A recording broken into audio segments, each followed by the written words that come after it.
Indore collector कार्यालय में collector Shivam Verma की अध्यक्षता में टीएल बैठक संपन्न हुई। बैठक में सीएम हेल्पलाइन की शिकायतों को गुणवत्तापूर्ण और समय सीमा में निराकरण करने के निर्देश दिए गए हैं। लापरवाह अधिकारियों का वेतन काटने के आदेश भी जारी किए गए हैं। बैठक में कलेक्टर ने फायर सेफ्टी को लेकर भी कलेक्टर ने सख्त रुख अपनाया है। इंदौर कलेक्टर शिवम वर्मा ने बताया कि सीएम हेल्पलाइन की शिकायतों का समय पर निराकरण प्राथमिकता है। बैठक में जल संवर्धन और सेंसस की कार्यवाही की भी समीक्षा की गई है। फायर सेफ्टी पर कलेक्टर ने कहा कि G+3 कमर्शियल बिल्डिंग में फायर सेफ्टी इक्विपमेंट और फायर एग्जिट प्लान अनिवार्य है। नगर निगम ने आम सूचना भी जारी की है। जांच में कई बिल्डिंग में उपकरण नहीं मिले, ऐसे बिल्डिंग को सील किया गया। कुछ बिल्डिंग मालिकों ने एफिडेविट देकर काम पूरा करने का आश्वासन दिया तो उन्हें खोल दिया गया। कलेक्टर ने सभी एसडीएम को निर्देश दिए हैं कि अपने क्षेत्र की बिल्डिंग का चिन्हांकन कर सील करें और कठोर वैधानिक कार्रवाई करें। लापरवाही करने वाले कुछ अधिकारियों की तनख्वाह से वेतन काटने के निर्देश दिए गए हैं। कलेक्टर ने यह भी कहा है कि शासन की सभी योजनाओं का लाभ समय पर हर व्यक्ति तक पहुंचे, यही उद्देश्य है। सुगम्य भारत अभियान पर भी तेज काम करने को कहा गया है। देखिए, टीएल में माननीय मुख्यमंत्री जी के जो निर्देश हैं और जो शासन की जो महत्वपूर्ण योजनाएं हैं, इन सभी का क्रियान्वयन के संबंध में समीक्षा की जाती है। सीएम हेल्पलाइन एक बहुत महत्वपूर्ण विषय रहता है।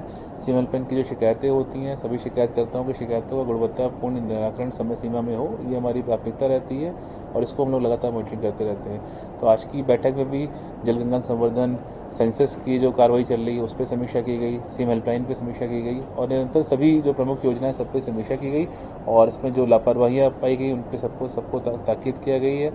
सीएम हेल्पलाइन पे लापरवाही करने वाले कुछ अधिकारियों पे कुछ वित्तीय उनकी तनख्वाह से वेतन काटने के निर्देश भी जारी किए गए हैं और उद्देश्य यही है कि शासन की सभी योजनाओं का लाभ सभी व्यक्तियों को समय सीमा में मिले और इसके लिए हम लोग प्रयास करते हैं। सिर्फ फायर सेफ्टी को लेकर भी आपने दिए हैं कि सभी एसडीएम अपने अपने क्षेत्र में। जी देखिए, फायर सेफ्टी के लिए यहाँ से निर्देश भी हुए थे और आम सूचना भी प्रकाशित की गई थी नगर निगम द्वारा कि जो भी G+3 कमर्शियल बिल्डिंग्स हैं उसमें अनिवार्य रूप से फायर सेफ्टी के इक्विपमेंट्स रहने चाहिए, उनका पूरा एक फायर एग्जिट प्लान होना चाहिए, सारी व्यवस्थाएं रहनी चाहिए ताकि भगवान न करे लेकिन यदि कोई ऐसी इमरजेंसी पड़ती है तो उसके लिए हमारे पास अच्छी व्यवस्था रहनी चाहिए।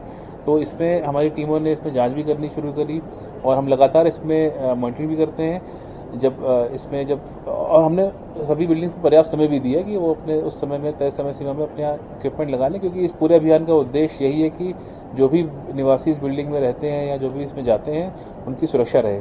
तो इसलिए समय भी दिया गया है, लेकिन इसके बाद भी देखा गया कि कई बिल्डिंग ओनर्स द्वारा इसमें तैयारियां नहीं की गई और उनके द्वारा फायर इक्विपमेंट नहीं लगाए गए, तो इन सब बिल्डिंग्स को सील भी किया गया है और उन पर वैधानिक कार्रवाई भी की जा रही थी।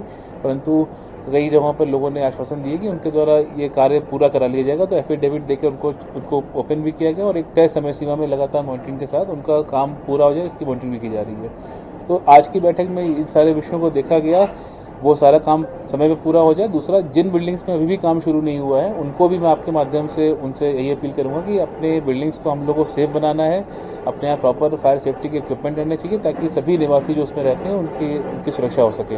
तो इस पूरे अभियान का उद्देश्य यही है और हम लोग इसको ये अभियान अभी भी चल रहा है और अपने सभी एसडीएम्स को यही निर्देशित किया कि उनके क्षेत्र में पड़ने वाले ऐसी बिल्डिंग्स को चिन्हांकन करें और उनको सील करें, उन पर वैधानिक कार्रवाई जो है वो कठोर से कठोर करें, क्योंकि नागरिक सुरक्षा से, उनकी सेफ्टी से कोई कॉम्प्रोमाइज़ नहीं किया सकता। इसमें हम लोग कठोरता से कार्रवाई करेंगे।